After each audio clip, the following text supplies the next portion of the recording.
ये वीडियो आप सभी के लिए बहुत इंपॉर्टेंट है क्योंकि इस वीडियो में हम ह्यूमन हेल्थ से रिलेटेड कुछ बेसिक पॉइंट्स जानने की कोशिश करेंगे जो कि आपको पता होना चाहिए और ये सभी पॉइंट्स आपको आगे तक काम आएंगे। तो यहाँ पे हम देखेंगे ब्लड प्रेशर, पल्स, ऑक्सीजन, ये सभी चीज़ें आपको आगे तक काम आती हैं। तो सबसे पहले हम बात करते हैं ब्लड प्रेशर की। तो देखिए ब्लड प्रेशर क्या होता है। ब्लड जिन नलिकाओं में बहता है या फिर जिन कैपिलरीज में सर्कुलेट होता है उनकी वॉल्स पर जो प्रेशर डालता है। मान लीजिए ये हमारी नलिकाएं हैं या हमारी कैपिलरीज हैं और इसके अंदर ब्लड सर्कुलेट हो रहा है, तो ये इनकी वॉल्स पर जो प्रेशर डालता है दोनों साइड में, उसे हम ब्लड प्रेशर कहते हैं। और ये ब्लड प्रेशर दो टाइप का होता है, सिस्टोलिक एंड डायस्टोलिक।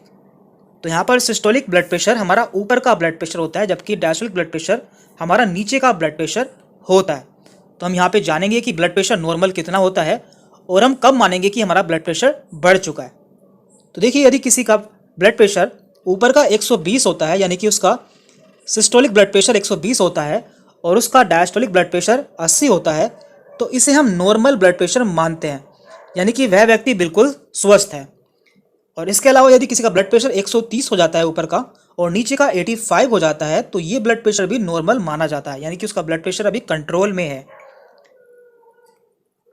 और इसके अलावा यदि किसी का ब्लड प्रेशर 140 ऊपर का होता है और नीचे का या फिर 90 हो जाता है, यानी कि यदि ऊपर का 140 हो या फिर नीचे का 90 हो, तो इसे हम थोड़ा सा बढ़ा हुआ ब्लड प्रेशर मानते हैं।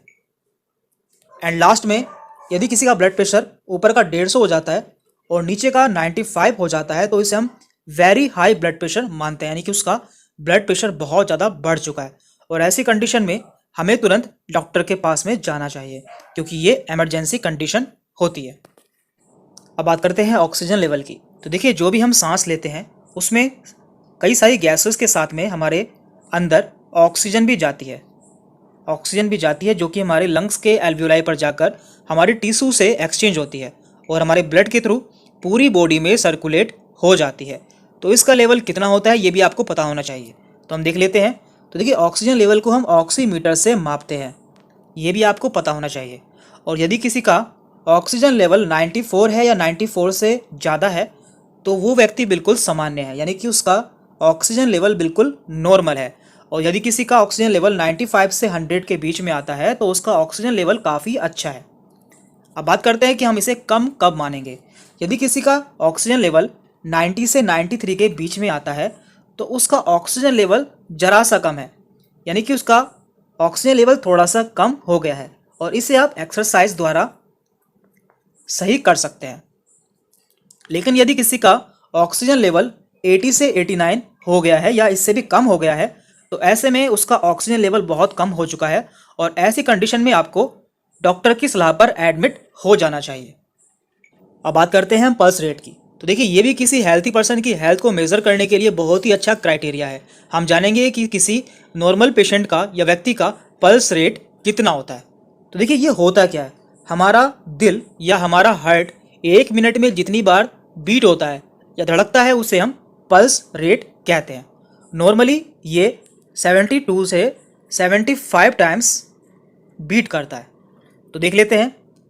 देखिए यहाँ पे लिखा हुआ है 72 पर मिनट, यानी कि यदि किसी पेशेंट का या व्यक्ति का हार्ट 1 मिनट में 72 बार बीट हो रहा है, तो इसे हम बहुत अच्छा पल्स रेट मानते हैं, यानी कि उसका पल्स रेट गुड है। और यदि किसी का 60 से 80 के बीच में पल्स रेट आता है, तो उसका पल्स रेट नॉर्मल है। लेकिन यदि किसी का पल्स रेट 90 से 120 के बीच में आता है, तो उसका पल्स रेट काफ़ी बढ़ा हुआ है। तो ये भी आपको पता होना चाहिए।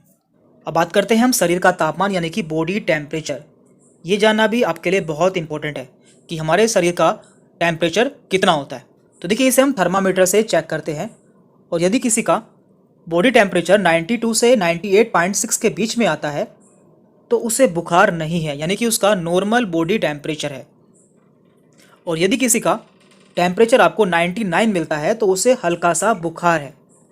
और यदि किसी का टेम्परेचर 100 से 102 या उससे ज़्यादा मिलता है, तो उसे ज़्यादा बुखार है। तो ये भी आपको पता होना चाहिए।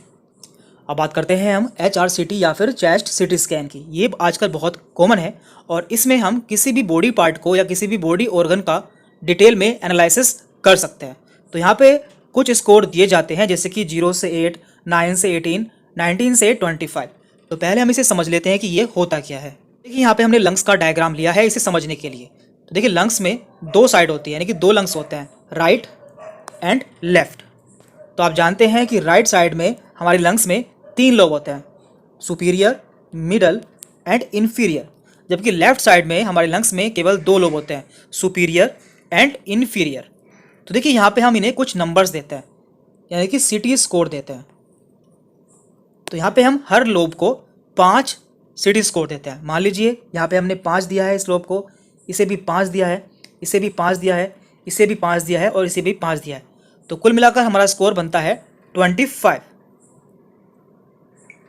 तो हम सिटी स्कैन में देखते हैं कि हमारा कितना परसेंट या कितने लोब खराब हो गए हैं। यदि हमारा मान लीजिए कि हमारा सुपीरियर लोब में से इसका 3 पॉइंट खराब हो गया है, तो हम मानेंगे कि यहाँ पे केवल इसका 2 पॉइंट ही सही है।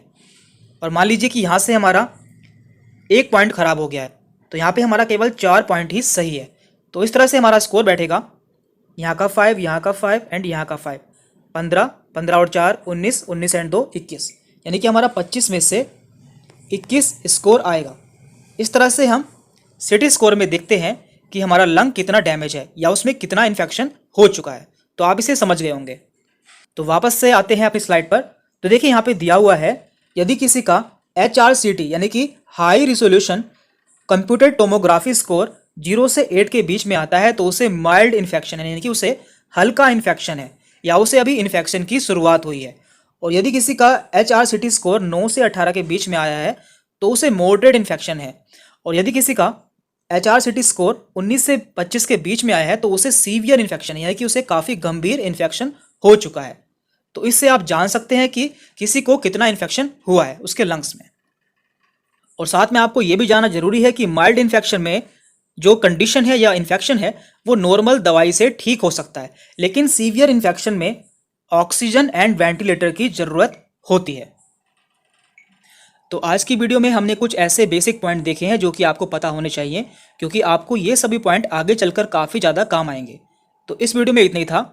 आपको यदि कोई कन्फ्यूजन होती है या कोई डाउट रहता है तो आप हमसे कमेंट करके पूछ सकते हैं। Thank you very much.